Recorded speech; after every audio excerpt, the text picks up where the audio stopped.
결론적으로 얘기하고 들어가겠습니다. 전제. 여러분, 감사에 대해서 어떤 포비아 같이 두려움 이런 거 느끼지 마시고요. 당연하게 감사할 수밖에 없으니까 그 이유를 찾으면 되는 거니까요. 그럼 분명히 존재하니까 여러분 편한 마음 속으로 우리 감사에 대한 이유를 오늘 한번 묵상했으면 좋겠습니다. 오늘 그 본문 첫 부분에 보면 이 말씀이 있죠. 기록된 바 내가 믿었으므로 말하였다 한 것 같이 우리가 같은 믿음의 마음을 가졌으니 우리도 믿었으므로 또한 말하노라. 그러니까 자기가 지금 말하는 것은, 말하는 바는 무엇 때문에 말한다고요? 믿기 때문에 말한다는 거예요. 이게 무슨 의미일까? 저희가 단기 선교를 가거나 아니면은 또 저희들이 어떤 큰 이벤트를 할 경우가 있습니다.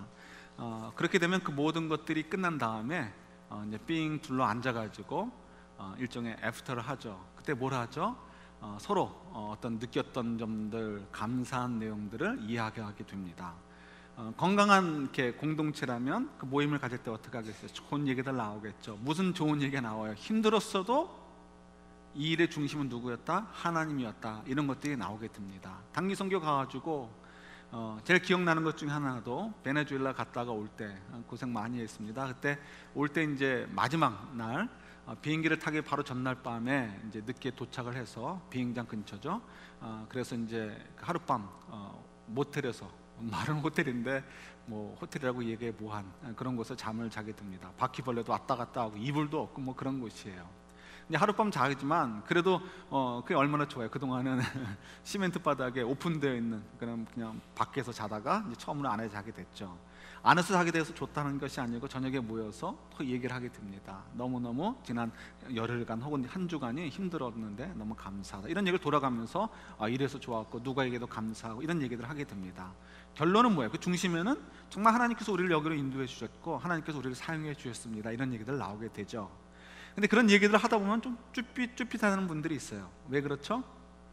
얘기할 내용이 없는 게 아니고 말하는 내용이 자기가 믿지 못하기 때문에 쭈삣쭈삣하는 거예요. 그러나 자기가 말하는 것에 대해서 자신 있는 분들은 어떻게 해요? 뭐 얘기가 다르죠. 말은 좀 어눌할지 모르고 뭐 표현은 재미없다 할지라도 분명한 거예요. 분명하게 선언하듯이 얘기를 합니다. 왜? 무엇 때문에요? 자기가 믿기 때문인 거죠. 믿기 때문에. 그렇죠? 여러분, 저희들은 무엇을 믿고 계십니까?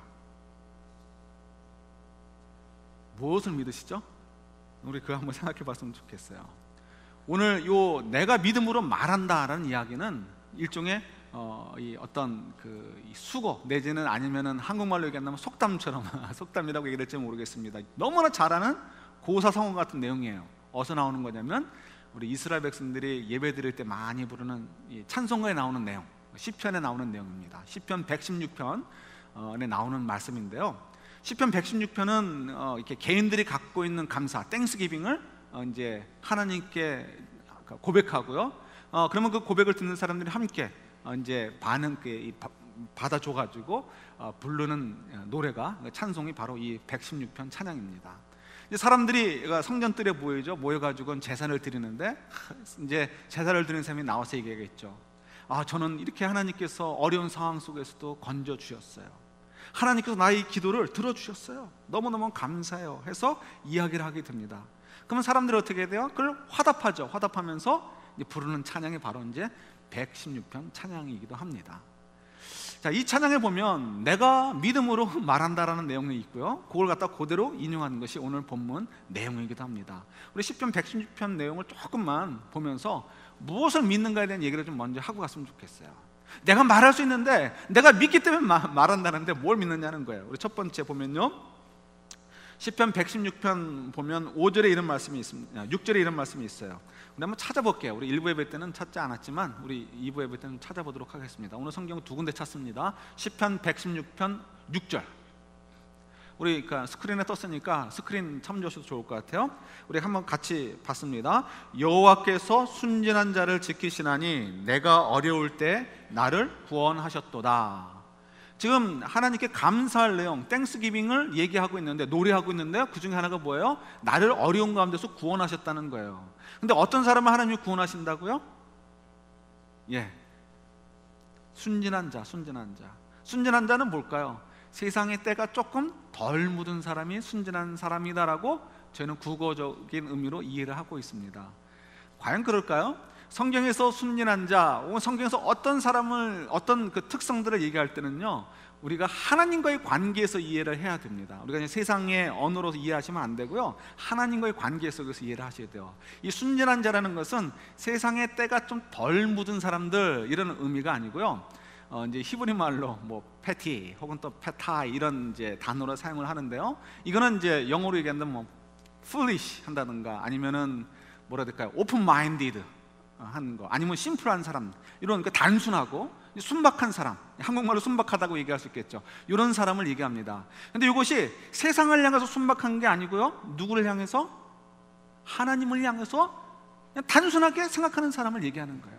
뭐가 단순한 거예요? 하나님은 계시는 거고, 계시다고 했으니까 계시는 거고, 하나님 하신 말씀은 그대로 다 될 것이고, 그러니까 나는 하나님 믿고 살겠다는 거예요. 내 힘과 내 지혜와 내 능력과 또 주변 사람들의 도움, 어떤 권력, 이런 걸로 사는 것이 아니고 뭐로 살겠다고요?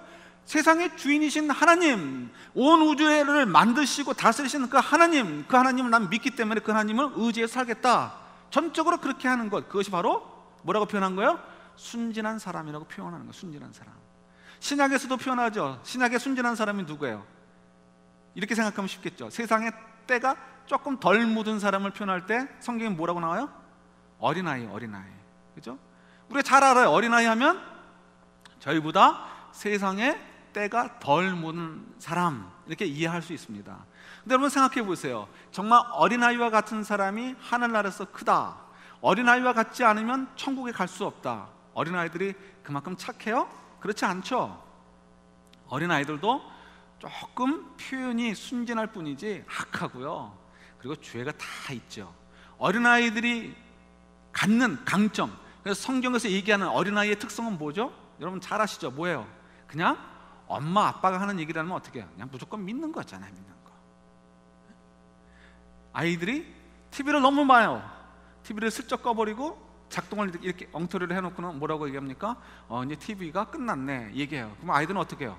믿죠, 믿어요. 그죠? 예. 아프면 엄마 나 의사한테 가야 돼, 병원에 가야 돼 얘기해요? 아니면 엄마 아빠 아파 이렇게 얘기해요? 엄마 아빠 아파 얘기하는 거예요. 아빠한테 엄마한테 얘기하면 다 들 줄 아는 거예요. 엄마 아빠를 향해서 순진한 마음을 갖는 것, 단순한 마음, 예? 열린 마음 갖는 것, 그것을 갖다가 어린아이처럼 돼야 된다라고 예수님이 말씀하시는 거예요. 자, 정리하면 그거예요. 어떤 사람을 하나님이 구원해 주신다고요? 하나님에 대해서 하나님만이 정말 나의 의지할 유일한 분이시다라고 고백하는 자, 하나님 정말 하나님만이 나의 구원자시고 하나님의 사랑이 없이 내가 살 수 없어요 라고 고백하는 자가 어떻게 해요? 하나님께서 구원하신다는 거예요. 구원하신다는 거예요. 그런데 하나님이 구원하신다고 할 때 우리가 생각할 때는 그 다음에는 어려움이 없어야 되는 것처럼 생각해요. 그렇지 않습니다. 그런 믿음을 고백을 한 사람 가운데 그 다음에 고백하는 내용이 뭐예요? 우리 11절 한번 같이 읽어볼까요? 11절 제가 적어드렸어요. 10절이요 10절 죄송합니다. 10절 제가 적어드린 것도 있는데 위에 떠 있기도 하니까 한번 같이 읽겠습니다. 이건 이제 우리 성경이 아니고요, 표준 세번역이라는 번역을 이용을 했습니다. 인용을 했는데요, 이유는 저희들이 조금 더 리얼하게 느껴질 수 있을 것 같아요. 한번 같이 읽어보겠습니다. 내 인생이 왜 이렇게 고통스러우냐 하고 생각할 때에도 나의 믿음은 흔들리지 않았습니다. 뭐라고요? 정말 하나님을 향하여 그렇게 순진한 마음, 하나님이 하시는 것은 그대로 됩니다, 나는 하나님만 의지합니다라고 마음 먹고 믿음 생활하는 사람에게도 어떤 일이 온다고요? 야, 내 인생은 왜 이렇게 고통스러운가 얘기할 만한 일들이 벌어진다는 거예요. 그럼에도 불구하고 뭐라고 얘기합니까? 나는 나의 믿음은 흔들리지 않았습니다라고 고백하게 되는 거예요. 뭘 믿기 때문에요?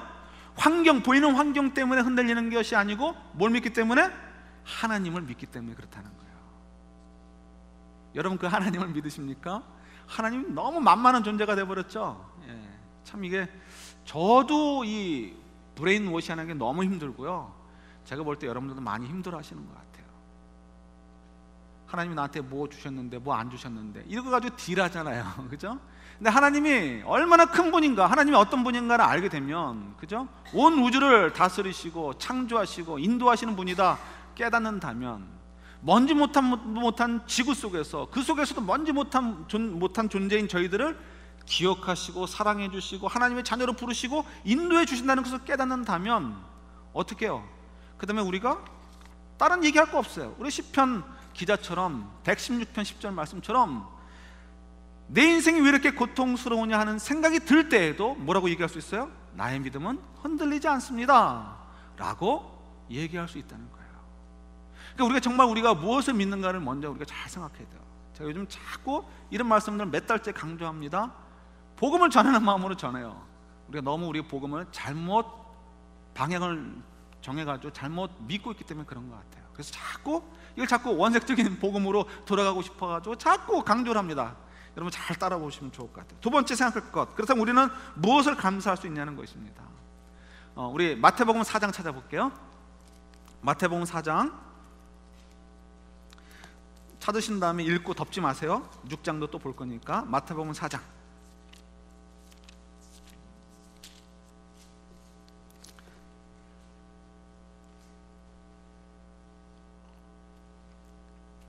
4장 23절부터 5장 3절까지 한 절씩 저랑 여러분들이 교독합니다. 예수께서 온 갈릴리에 두루 다니사 그들의 회당에서 가르치시며 천국 복음을 전파하시며 백성 중에 모든 병과 모든 약한 것을 고치시니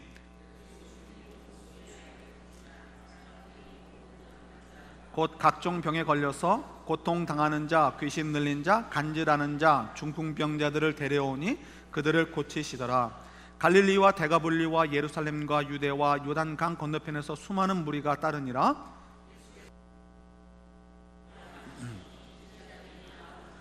입을 열어 가르쳐 이르시되 심령이 가난한 자는 복이 있나니 천국이 그들의 것이며.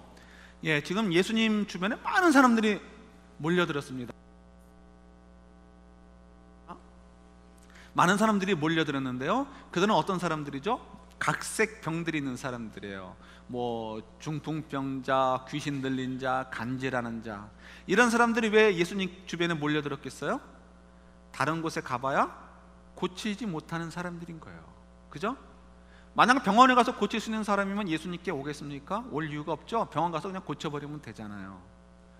약국에 가서 약을 사 먹어서 문제를 해결할 수 있다면 오겠습니까? 오지 않죠. 병든 자들만이 아니죠. 인생에 짐들이 있는 사람들도 왔을 거예요. 누구한테 가서 부탁하거나 자기가 어떻게 애를 써서 해결될 수 있는 문제라면 예수님께 찾아오겠습니까? 안 오겠습니까? 안 오는 거죠. 그러니까 예수님 외에는 의지할 수 없는 사람이에요. 5장 3절에서 예수님이 그들을 향해서 표현합니다. 그들을 향해서 뭐라고 얘기하십니까? 심령이 가난한 자들. 이 가난한 자들은 말을 저희들이 좀 잘 이해해야 돼요. 가난한 자, 이 가난한 자는 무엇일까? 신약 성경에서 가난한 자를 표현할 때 주로 사용하는 단어가 두 단어가 있는데요, 이 단어가 약간씩의 차이가 있습니다. 첫 번째는 이런 의미예요. 매일매일 일해야 먹고 살 수 있는 사람들. 그러니까 저희들 뭐 미국 사람들이 그렇다고 하죠. 만약에 레이오프 당해가지고 뭐 한 달, 두 달 이내 해결이 안 되면 아파트에서 쫓겨나갈 걱정해야 되고요. 그죠? 그러니까 미국 사람들이 매일매일 일해야 먹고 사는 사람인가? 왜 그렇게 생각하시면 안 되고요. 그보다 훨씬 심각한 사람들인 거예요. 우리보다 조금 심각한 사람들이 어디 있어요? 우리 홈디포 앞에 가면은 일을 하게 해달라고 서 있는 우리 멕시칸 분들. 그보다 더 힘든 분들이 어디 있어요? 멕시코 국경 넘어가면 더 힘든 분들이 있어요. 그보다 더 힘든 분들이 어디 있어요? 몇 단계 더 내려가면 지금 성경에 나오는 하루 일해서 먹을 것을 구할 수 있지 못하면은 며칠이고 굶어야 되는 그런 사람들, 바로 그런 사람들이 향해서 가난한 자다라고 표현을 합니다. 두 번째, 가난한 사람이라는 표현할 때 사용하는 단어가 또 있는데 그 단어의 의미는 이거예요. 일할 수 있는 능력도 없어요.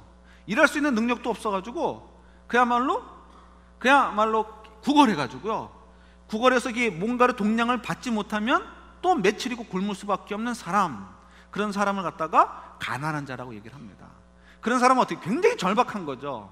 뭐 하루 벌어서 하루 먹고 사는 사람도 굉장히 절박하지만 동량 받는 사람은 더 절박한 거예요. 이 동량 받는 사람들을 표현할 때 쓰는 단어가 이 본문 5장 3절에서 사용되어져 있어요. 그러니까 얼마나 절박하냐, 이 가난에 대해서 이 절박함을 표현하고 싶으신 거죠. 이 가난한 거 좀 더 이해를 돕기 위해서 이런 얘기를 좀 나누고 싶습니다. 아프리카의 이야기를 들었어요. 아프리카의 가장 큰 병이 뭔지 아십니까? 제일 많이 퍼져 있는 병이 뭐예요? 샌프란시스코와도 관련이 있어요. 에이즈. 예, 선물 드리고 싶은데 드릴 게 없네요. 에이즈를 병이 옮기는 것 중에 가장 큰 폴션이 암만 해도 이 성적인 관계죠. 두 번째로 많은 게 뭐냐면 25%나 된다고 하는데요. 그거는 엄마 뱃속에서부터 이렇게, 그러니까 이 태아 때 엄마로부터 병을 옮기는 퍼센테이지가 무려 25%나 된대요. 굉장히 높은 거죠. 나머지는 이제 한 1% 이하예요. 0. 몇 프로, 0. 몇 프로. 그러니까 그 수많은 아프리카의 아이들이 태어나는데 그 아이들 가운데 많은 수가요, 태어날 때부터 엄마 때문에 천형이라고 해요. 천형, 한국말로 천형을 지고 이 땅에 태어나서 몇 해 못 살다가 그냥 그야말로 하늘 푸른 것도 감상적으로 느끼지도 못하고 살다가 죽는 거예요. 정말 미저러블하다라고 얘기할 수 있죠. 너무 불쌍한 것 같아요. 에이즈 약이 비싸잖아요. 어떻게 도와줄 수 있을까? 근데 알고 보니까요, 그대로 고칠 수 있는 길이 있대요. 엄마 뱃속에 있을 때 약 먹고 태어나가지고 한 달인가 1년 안에 또 약을 먹으면 깨끗이 낫는데요. 확률이 굉장히 높대요. 약값이 그 엄마 뱃속에서부터 먹어서 나와서까지 먹을 수 있는 그 약, 토럴 약값이 얼마냐면 한국 돈으로 6,000원이래요. 6,000원이면 얼마예요? 5불 정도 되는 거죠. 맥도날드 가서 우리 뭐 세트 하나 먹는 값이에요. 그게 없어가지고 인생이 바뀌어버리는 거예요. 이런 걸 뭐라 그래요? 정말 가난하다고 얘기해요. 가난하다. 그러니까 우리가 뭐 이렇군 얘기할 거 없는 것 같아요. 예? 참 우리가 잘 되셔야 돼요. 잘 되셔야 돼요. 믿음의 뿌리 내려가지고 영적으로 잘 되시고 하나님 주신 은사를 따라, 여러분 어떻게 해요? 더 큰 은사를 받고서 어떻게 된다고요? 사랑. 예? 하나님, 제가 정말 사랑해주고 싶어요. 열심히 일하셔요. 열심히 공부하시고. 죄송합니다. 그래서 저희들이 많은 것들을 좀 소유해가지고 좀 많이 도와줬으면 좋겠어요. 그런 걸 갖다 가난하다고 얘기하는 거죠. 가난하다. 그런 사람들이 예수님 주변에 모여드는 거예요. 예수님이 그들을 향해서 얘기합니다. 심령이 가난한 자들, 다른 거 의지할 거 없어요. 하나님밖에 의지할 것이 없어요. 그런 자들은 뭐가 선물로 주신다고요? 천국이 저희 것입니다. 천국이 저희 것. 이 말이 무슨 의미일까요? 야, 너 이 땅에서 고생하지만 믿음으로 살다가 죽으면 천국 가가지고 천국 잔치에 들어오게 될 거야. 그러니까 위로받아. 이런 의미일까요? 아니요, 이런 의미가 아니에요. 이런 의미가 아니고 당장 실제적으로 도움이 되는 얘기인 거예요. 천국, 우리가 죽어서 가는 것이 천국이 아니고 그것도 천국이지만 이미 이 땅에서 천국이 시작됐어요. 천국을 뭐라고 표현하냐면 하나님의 통치가 이루어지는 곳을 천국이라고 표현을 합니다.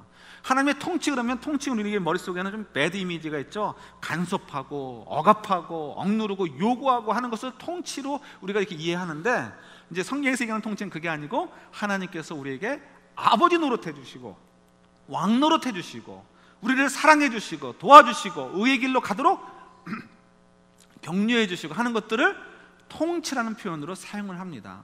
그러니까 천국이 우리 가운데 임했어요. 그럼 이게 뭐냐면 우리가 이미 이 땅 속에서 어떻게 살아요? 뭐로 사는 거죠? 하나님의 자녀로 사는 거예요. 하나님 나라 백성으로 사는 거예요. 이거 아세요, 여러분? 아십니까? 천국이 우리 것이라는 거예요. 어떤 자들에게? 하나님 없이는 살 수 없어라고 고백하는 자들에게, 그런 믿음의 고백을 하는 자들에게 천국을 주셨다는 것입니다. 하나님의 사랑을 받고 살 수 있도록 해주셨다는 거예요. 이것이 지금 현재 우리의 삶의 현 주소인 거예요. 여기서 우리의 감사가 시작되는 거예요. 근데 저희들이 이걸 잘 안 믿어지는 거죠. 어떻게 하면 좋을까요? 어떻게 하면 믿을 수 있죠? 다른 거 없어요. 저와 여러분들이 하나님이 어떤 분인가 자꾸 생각하셔야 돼요. 하나님이 어떤 분이실까?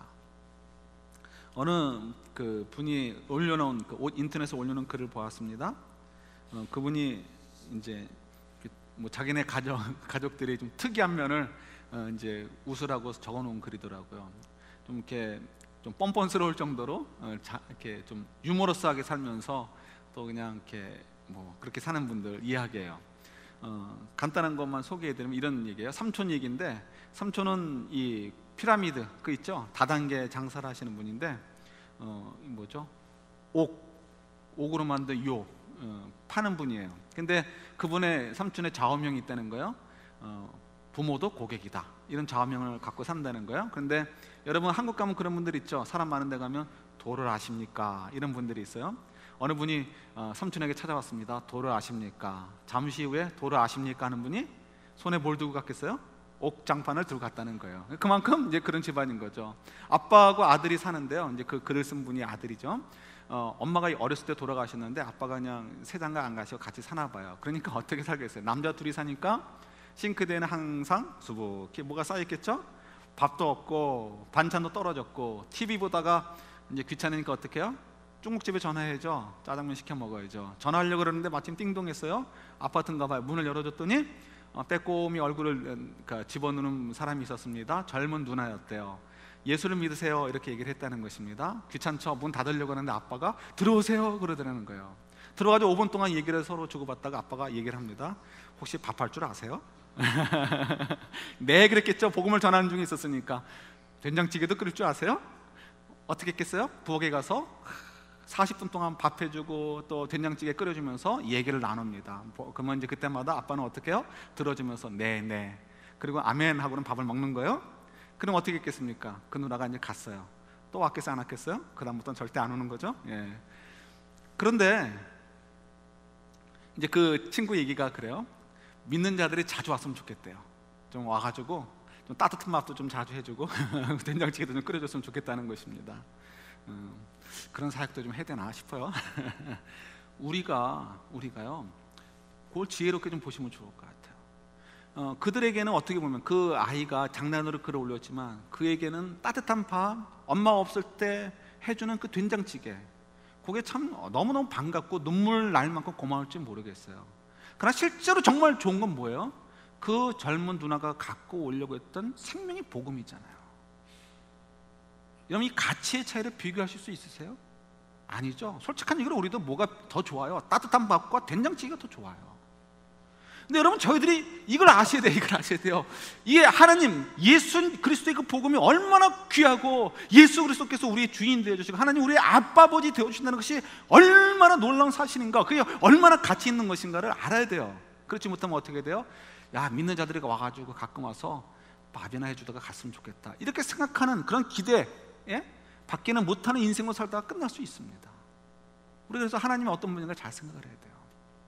시편 기자가 얘기합니다. 내가 정말 너무 힘드는 그 순간에도 나는 얘기할 수 있습니다. 뭐라고 얘기한다고요? 나는 믿는다는 걸 믿는다는 거예요. 우리가 뭐 말로는 그럴 수 있어요. 그럴 수 있지만 실제로는 삶이 그렇지 않잖아요. 우리 살다 보면 얼마나 힘들어요. 정말 지치잖아요. 뭐 우리 성도님들도 편찮으신 분이 계시고요. 우리 성도님들보다 사실은 성도님들의 가족들이 편찮으신 분들, 뭐 굉장히 어려운 상태에 있는 분들이 여러 분 계세요. 뭐 얼마 전에 돌아가신 분도 있지만, 또 그것만이 아니죠. 지금 뭐 전 세계적으로 경제가 막 이렇게 그냥 다운돼 가지고요, 뭐 힘든 상황 가운데 저희들 다 겪고 있습니다. 뭐 어저께 뱅크에 다니는 분, 좀 이렇게 고급 지위에 있는 분하고 얘기를 하니까 경제가 풀리긴 풀릴 거라고 얘기하는데, 그것도 뭐 그분 예상대로 가도 이렇게 변수가 생기면 또 뒤집어질 수 있잖아요. 그러니까 어떻게 될지 모르죠. 그러니까 우리가 얼마나 힘들어요. 그냥 우리가 물건 파는 거에 발륨이 뭐 몇십 프로 막 떨어져 나가고 너무 힘들잖아요. 그죠? 뭐 그것만이 아니죠. 관계 속에서 우리가 힘든 일이 얼마나 많아요. 근데 우리가 어떻게 감사할 수 있어요? 여러분, 감사할 수 있어요? 그래도 감사해야지, 믿는 사람인데. 억지로 그러실 필요 없어요. 억지로 그러면 뭐 감사가 되겠습니까? 본질을 찾아요. 본질을 어떻게 감사할 수 있을까요? 지난주에 우리 묵상했잖아요. 우리 인생을 뭐라고 표현해요? 무슨 그릇으로 표현해요? 질그릇. 질그릇은 뭐예요?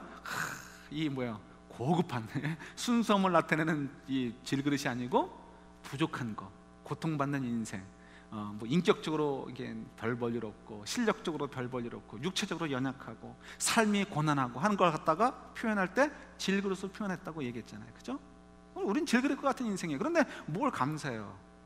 감사할 게 없죠. 솔직한 얘기로. 안 믿는 사람도 사는데, 더 금그릇 은그릇으로 사는데. 근데 가만히 보니까 질그릇 속에 뭐가 있어요? 보배가 있는 거예요. 보배. 그 보배가 누구예요? 예수 그리스도, 하나님. 우리가 하나님의 자녀가 되어 있는 거예요. 하나님의 자녀가.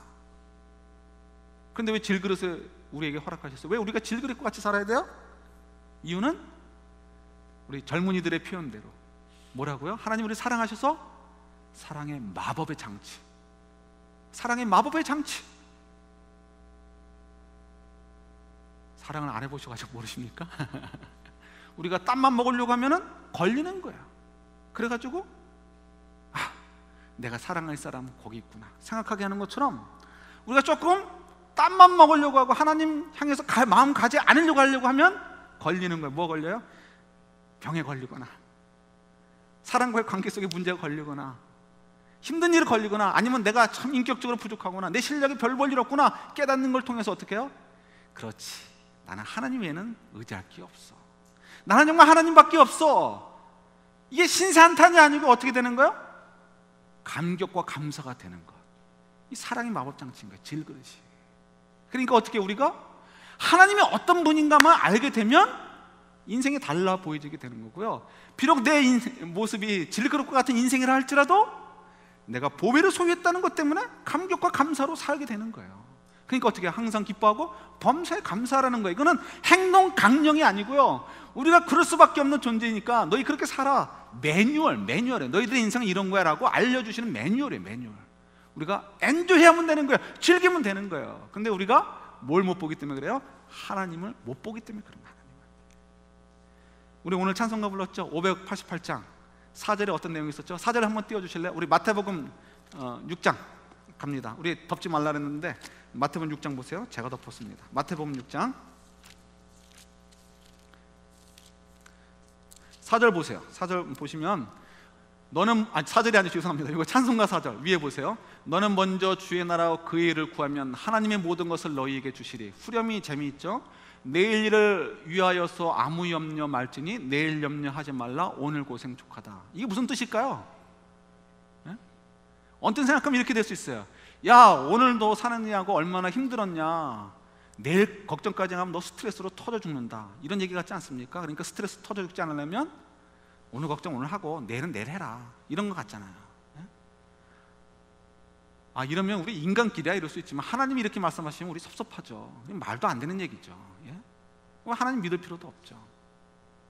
사람 믿지 못할 하나님 믿어요. 그게 아니고 우리 스트레스가 터져가지고 그냥 뒤로 나자빠질까 봐 이렇게 말씀하시는 것이 아니죠. 비밀을 찾아야죠. 마태복음 6장 34절 내용이에요. 33절 34절 보겠습니다. 우리 같이 읽겠습니다. 마태복음 6장 34절 35절. 우리 앞에 보면은 우리 아까 588장 찬양의 앞부분 1절부터 3절까지 내용이 기록되어 있어요. 너희 중에 누가 염려함으로 그 길을 한 자나 더 할 수 있느냐? 또 너희가 어찌 의복을 위하여 염려하느냐? 들의 백화를 봐라. 뭐 그런 것들이 쭉 있죠. 솔로몬의 모든 영광보다 그것이 더 뛰어났지 않았느냐? 아궁에 던질 들불도 그렇게 하는데 하물며 너희일까 보냐? 그러니까 이런 것들은 이방인, 그러니까 무슨 말이냐면 외국인이 아니고요, 하나님의 자녀가 아닌 사람들이 이건 걱정해야 돼. 자기들이 먹고 살아야 되니까. 그러나 저희들은 아니라는 거예요. 하나님이 우리의 아버지 되어주시니까 걱정하지 말라는 거예요. 33, 34 같이 있습니다. 그런즉 너희는 먼저 그의 나라와 그의 일을 구하라. 그리하면 이 모든 것을 너희에게 더하시리라. 그러므로 내일 일을 위하여 염려하지 말라. 내일 일은 내일 염려를 할 것이요 한날의 괴로움은 그날로 족하니라. 언뜻 생각하면 국민학교 1학년의 수준으로 읽으면, 문자적으로만 읽으면 스트레스 터지지 않게 오늘 걱정 오늘 하고 내일은 내일 걱정해, 이렇게 느껴지지만 그게 아닌 거예요. 어떻게 해요? 오늘 우리가 너무 힘들게 사는 것 같은데 알고 보니까 잠자면서 누우려고 딱 불 끄고 생각해 보니까 나 혼자 산 게 아니고 누가 함께 하셨어요? 주님이 함께 하셨어요. 주님이 함께 하셨어요. 지난 1년 너무 힘들었는데 나 혼자 열심히 죽으라고 살아왔고, 내가 형제들도 도움 안 줬고, 내가 주변에 누구도 나는 도움 안 줬고, 내가 혼자 정말 죽으라고 해서 살아왔어. 생각했는데 알고 보니까 누구 때문에 살아왔어요? 하나님 때문에 살아왔어요. 하나님 때문에. 이걸 못 깨달으신 분들은 여러분 이를 악물고 깨닫게 해달라고 하나님께 기도하세요. 여기 우리 인생의 승패가 달려 있습니다. 알고 보니까 내가 능력으로 산 게 아니야. 하나님이 함께 하셨던 거예요. 깨달아지는 거예요. 그러니까 내일도 분명히 어려운 일이 있어요. 그럼 어떻게 해요? 내일 걱정 안 해도 돼요. 왜요? 하나님이 함께 해주실 것이니까. 함께 해주실 거니까.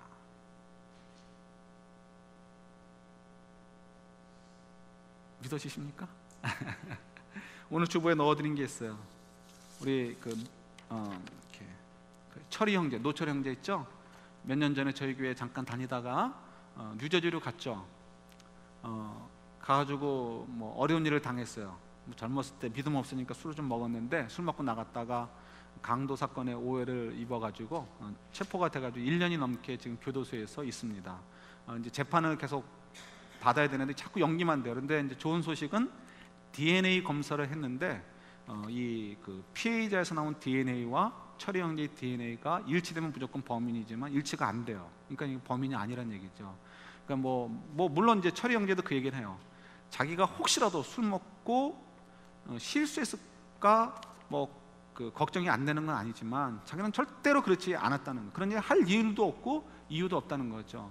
그러니까 안 했다는 거예요. 저희가 볼 때도 철이 형제가 그런 일을 할 사람은 아닌 것 같고, 그러니까 아닌 것 같아요. 그러니까 지금 철이 형제는 이제 지금 그거를 누명을 벗기 위해서 굉장히 애를 쓰죠.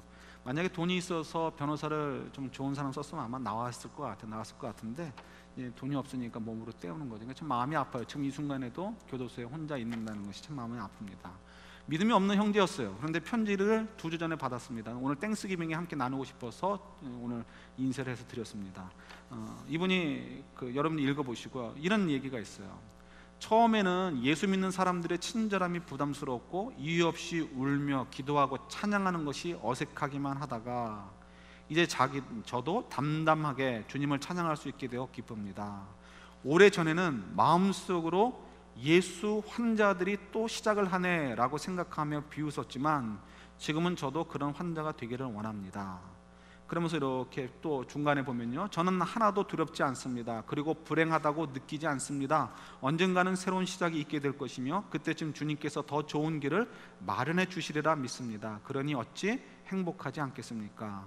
몇 줄 또 밑으로 내려왔어요. 가끔은 이렇게 변해버린 제 자신을 의심하며 혹시 현재가 힘들어 잠시 동안의 열정이 아닌가도 생각해 보았지만 그런 것은 아닌 것 같습니다 하면서 자기의 이제 일상의 삶들을 적어 놓습니다. 맨 끝에 2줄을 보면 이런 말이 있어요. 첫 번째 페이지 맨 끝에 주님은 고난을 통해 사람의 눈을 뜨게 한다는 말이 어쩌면 저한테 하는 말이 아닌가라는 생각도 해보며 시련을 통해서 눈을 뜨게 해주신 주님께 감사합니다. 이런 내용이 기록되어 있습니다.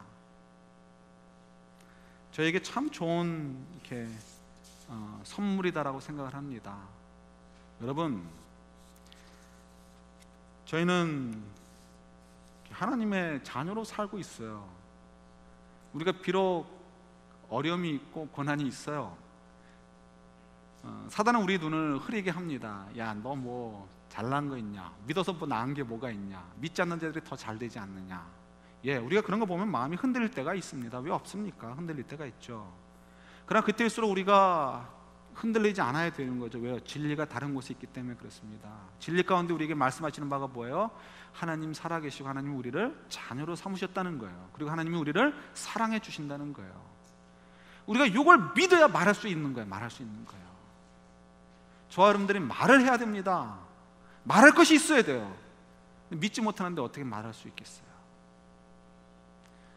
주변에 우리가 죽어가는 사람들이 너무 많아요. 여러분 생각해 보세요. 아프리카 그 아이들만 생각해도 눈물 나게 불쌍한데 영원한 형벌 가운데 죽어야 될 사람들이 뭐 주변에 깔려 있어요. 아이고 지들 운명이지 이렇게 할 게 아니고요, 너무 불쌍해 여기고 우리가 애를 써야 됩니다. 어떻게든지 한 영혼이라도 구원하기 위해서 애를 써야 돼요. 타이타닉호가 저기 됐을 때 구명보트 타고 간 사람들이 한 명이라도 더 태우고 싶어서 안절부절하는 그런 자세, 겁하게 한 100타임 정도 해가지고요, 우리가 그 이상을 우리가 간절한 마음을 가지고 해야 돼요. 근데 우리가 얘기할 내용이 없어요. 믿지 못하니까. 여러분 깊이 묵상하십시오. 이번 한 주간 하나님이 어떤 분이신가, 내가 무엇을 믿고 있는가, 그리고 내가 무엇을 감사하고 있는가. 하나님 정말 나의 아버지 되어주신 것, 하나님이 정말 나의 선한 정말 주인 노릇해 주시는 것을 내가 믿고 있는가. 그러면 어떻게 해야 돼요? 그 다음에 눈이 달라지는 거예요. 모든 것이 하나님의 은혜 가운데 나에게 유익하도록 움직여주고 있다는 것을 여러분 보실 수 있기를 주님의 이름으로 축원합니다. 모든 것이 합력하여 선을 이루도록 되어져 있어요. 저희들은 그런 인생을 사는 거예요. 이래서 저희들이 감사할 수 있는 거예요. 아프리카 애들보다 우리가 훨씬 낫다, 비교할 거 없어요. 비교할 거 있으면 우리가 그 모토로 우리가 비교해요. 뭐 여기 뭐 팔로알토에 사는 자들도 부자라고 하는데 저 서던 캘리포니아 가면 얼마나 부자들이 많아요. 그들하고 우리하고 비교하면서 우리가 투덜투덜 대야죠. 비교할 게 아니고요, 하나님께서 우리의 아버지 노릇해 주시고 우리에게 믿음의 분량대로 혹은 또 하나님의 계획대로 우리를 지금 하나님의 거룩한 일들을 위해서 사용하시는 그런 거룩한 인생들이다라는 것에 대한 자부심을 가지시고요, 깨달을 수 있으시고, 그래서 우리가 기뻐하고 감사할 수 있는 제들 되길 소원합니다. 이건 다른 인생이에요. 우리 적어드린 거 오늘 설교 요약 맨 마지막 다시 한번 적어드렸습니다. 시편 116편 10절 우리 한번 같이 읽어보겠어요. 같이 읽어보는데 이것이 우리의 고백이 됐으면 좋겠어요. 내 인생이 왜 이렇게 고통스러우냐라고 생각 들 때에도 저희들이 시편의 노래처럼 말할 수 있습니까? 그렇다면 당신은 올해 참으로 의미 있는 땡스기빙을 보낼 수 있게 되시는 것입니다. 우리 같이 한번 읽겠습니다. 내 인생이 왜 이렇게 고통스러우냐라고 생각할 때에도 나의 믿음은 흔들리지 않았습니다. 왜요? 하나님 아버지가 계시기 때문입니다. 이 믿음의 고백이 저희들의 고백이 되어지고요, 여러분 이 고백으로 반짝반짝 빛나서 땡스기빙 저녁을 밝히시는 저희들이 될 수 있기를 주님의 이름으로 축원합니다. 기도하겠습니다.